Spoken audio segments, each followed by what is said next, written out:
guys. It is August 6th, I believe. Um, Today is a shot day. I took my shot earlier this morning. I weighed myself this morning. Last week I was 260.8. Today I am 259. So it's not been a week yet. I guess it's been 5 days. I'm going every 5 days.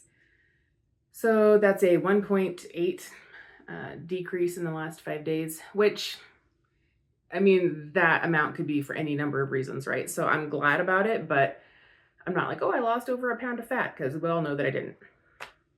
I'm at 2.5 milligrams, and I feel like I'm already feeling the effects of it. I can go longer between meals. I feel full longer. I'm very cognizant of what I'm eating because I don't want to feel overly stuffed later, even at the 2.5. So that's good. My back. It was still really hurting. I heard back from the pain and spine clinic, but they weren't going to be able to get me in until like 2 days after my regular GP. So I said, I'll just keep my appointment with my regular doctor. If they can't figure it out, then they'll just give me a referral to you guys, and then I'll end up coming there at some point anyway. What I started doing was I have a percussive massager. It's got like that, you get them at Costco. It's like a little handheld device with you can swap out the attachments on the end. I use the largest, it's like a foam ball on the end of it. I started using that like on my flanks, on my hips, around my butt glute area. And it's extremely painful. Like it hurts so bad when I do it. But I noticed the next day, the first time I did it, because I focused on my right side for whatever reason that day, I had a lot less pain that day. I still had pain in my left side, a lot less in my right. So the next day, I did it like 3 or 4 times, like different sessions, just going on both sides. And I felt better the next day. And I've just been doing that the last few days, and I feel really good today. There's still some pain getting up, but I kind of wonder if that's just because the muscles maybe were so inflamed for such a long time that there's just going to be residual aches and pains in there. So I haven't done it today yet. I do need to use the massager today. Depending on how I feel within the next week or so, because my appointment's on the 13th. Today's the 6th, so I have about a week. I might not even go. I might cancel the appointment. If it's just that my hip muscles were so tight that they were throwing my lower back out of whack. I told my sister about it, and she said when she had lower back pain, that was a thing for her too. That her hip muscles were so tight that it was misaligning things and causing inflammation in the lower back. So maybe that's what's going on with me. At this stage, I don't even know that I need a cortisone shot.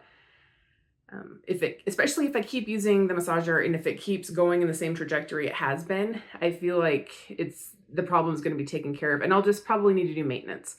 I don't know why my hips are so freaking tight. Like I just barely started, really walking again. So I don't feel like I've really been doing all that much. Anyway, good news. My hips are and my back much better than they were even 5 days ago. I'm very grateful for that. I have had some sulfur burps lately, and I do know that's directly attributed to the shot. I had that last time, and I hate them. They're so gross. Not all the time, but I do have them. I think my heart rate has been increasing on my Fitbit when I check, because when I took it for the last year, I was in the mid 80s usually, with a resting heart rate of like 86, I think, which seemed super high. After I got off the Tirzepatide and all the other stuff, my resting heart rate, I think at one point I had a low of like 67 or something like that. It's been in the low 70s lately. It's creeping back up there now though. I'm wanting to say it's around 75, 76. I don't doubt that it's going to end up back in the 80s again. And I don't love that, because I have a feeling that a resting heart rate should not be in the 80s. But I don't know if it does damage or not. My husband's theory is, if your heart's pumping faster, it keeps your metabolism working faster. It keeps your body moving more, so it burns calories. I have no idea if that's actually a thing or not, but that's his take on it. I watched Jurassic Park, the latest, or Jurassic World, the latest Jurassic World Rebirth. I liked it. I have heard there's mixed reviews on it. I don't know. I'm assuming they're planning on doing another one because that's usually how it is. You know, you do three, then you do another three, and then you do another three. I don't really see where they could go with it, but I'm not a screenwriter, so I guess we'll see. But I thought it was a good time. If you're going to see it, if you can see it in the theater, I would say see it in the theater because dinosaurs are gigantic and you want to see them on the big screen. I saw something else in the theater not too long ago. I saw Alio. That was a while ago. That was a cute kids film, animated film about a little boy who his parents die, goes to live with his aunt. He wants to be taken to outer space because no one on Earth understands him. Aliens do end up picking him up. Antics ensue. It's cute. It's a cute film. Before I watched Jurassic Park or Jurassic World, I just remembered that I did watch the middle three, I guess you could say, the original reboot, because I wasn't sure if they were going to use any of the storyline. They did not use, well, they touched on some aspects from earlier stories, but nobody was new or old. You know, they didn't bring back any old cast characters or anything like that. But I did watch the 3 Jurassic Worlds prior to this latest one. I watched the first Goosebumps movie. It's also geared toward kids with Jack Black. Watched that with the family here at home. It was cute. I know that they have another one. I don't know that I'll be watching it. It's really hard for me when I'm at home watching a movie not to be on my phone. And I told the kids, all right, I want us to watch a movie together. Nobody can be on their phones. And then Jesse was on his phone and I'd pick mine up and they'd be like, why can you be on your phones? It's so hard to not get distracted or to think about something. And then pretty soon, 15 minutes of the movie's gone and I'm still on my phone. But I did watch that Goosebumps movie. It was all right. I have friends whose kids really enjoy it. And I watched The Naked Gun, the latest Naked Gun movie that came out with Liam Neeson and Pamela Anderson. I saw it as an advanced screening, so I did not have to pay for it in the theater, and I am glad. I thought the original Naked Gun movies were okay. They weren't my favorite. That kind of humor that it is, that doesn't really appeal to me too much. I laughed a couple times. There were other people in the theater who just apparently thought it was amazing. They were just laughing all over the place, but I watched a movie called Crazy Stupid Love. It's an older one. It has Steve Carell and is it Julianne Moore maybe is his wife. They are a 40-something married couple who separate and get divorced, and Ryan Gosling's in it, Emma Stone as well. And so he is trying to figure out how to be a single guy, and they're trying to figure out, how to handle the kids. And I'm not sure if it's labeled as a comedy or a drama or maybe a dramedy. I don't know. It had some moments that I thought were funny.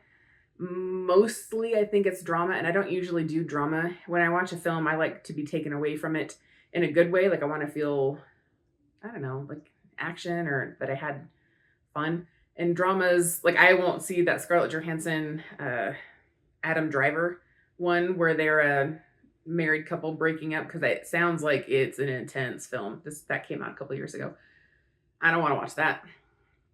So Crazy Stupid Love, again, it had some funny moments. It was okay to have seen once. It's not one that I'm going to watch over and over again. I guess another one I saw was Megan 2.0. I really liked the first Megan. I think it's considered a horror film. The premise is this woman deals with robotics and AI. She creates a AI doll. She's recently become guardian of her niece because the parents died or the mom died or something. And this doll is supposed to be like a companion for her. Well, the AI goes a little glitchy, and then she takes her directive really far. So I enjoyed the first Megan. I liked the second Megan. I thought it was well done. The way that they handled things in the story. It's the same cast, the same characters as the first one. I don't want to say too much without giving things away, but it's less graphic, less bloody, gory than the first one was, which could go either way. I mean, if you like the gore, then you're going to be missing out, but I know other folks just like kind of like the jump scares and like the thriller aspect of it, and they might appreciate that more. But that one was fun. And then Ballerina, it's in the John Wick universe. That one, I liked that one. I was curious where it was going to come out because I saw Keanu Reeves in the trailers. So I wasn't sure where it was going to show up in the John Wick universe, but if I remember right, it takes place during the first John Wick movie. So their storylines are kind of parallel for certain. I think it's the first one. I don't think it's the second one. Might be the second John Wick movie. One or two. It's around there somewhere.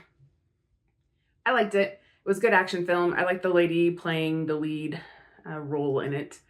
I liked the John Wick cameo. I thought that was all good. It was a decent action film.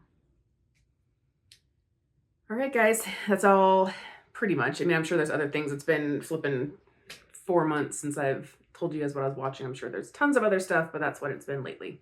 Oh, I can't remember if I told you guys. There's a show on Netflix. All right, it's called Love Between Fairy and Devil. It's a Chinese soap opera, basically. It seems like a soap opera to me. It's like 32 episodes, and they're all like 45 minutes, so it's an investment of time. It's all in Mandarin, but they have English subtitles. So if you don't like subtitles and you don't speak Mandarin, it's not going to be for you. The acting is fairly over the top, but in a kind of a funny way. The premise is there's a entity, the fairy. She gained sentience from an orchid. She was an orchid seed that her master spoke to and whatnot. So she ended up gaining sentience. And I guess that happens a lot in this world. And she reads people's life stories. She takes care of people's life stories. And she saw there's this guy that she loves. And so she was trying to protect him. And in so doing, she ends up releasing the greatest threat to the realm, who's been imprisoned like the last 30,000 years. Because these people apparently live for like hundreds of thousands of years.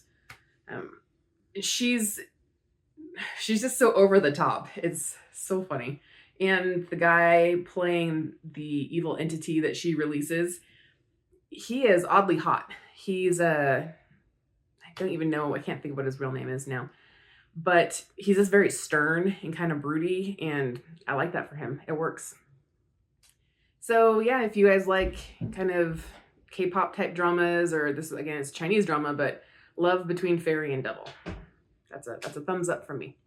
All right, I'll see you guys in about 5 days. Bye.